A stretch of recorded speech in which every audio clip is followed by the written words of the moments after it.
Təzəlik.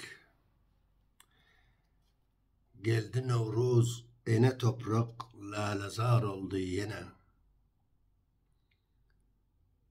Könelikler yerlerini təzəlik aldı yine.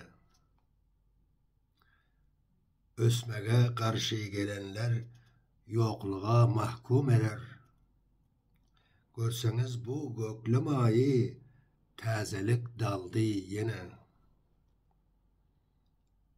Gül açıp bülbül nava çekti heme bağlar ara. Ruhlar şad, tenler abad, duysanız boldu yine.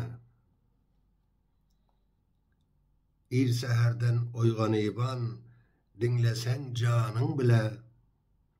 Işk sesi, aşık sesi, bu alama doldu yine.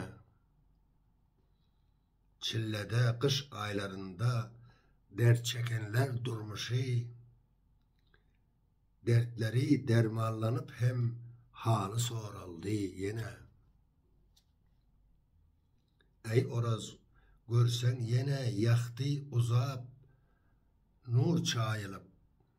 Ey Oraz, görsen yine yaktı uzap, nur çayılıp.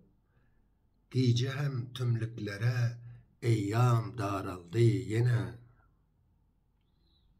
Öğreninler böyle durmuştan mudam ey dostu yar.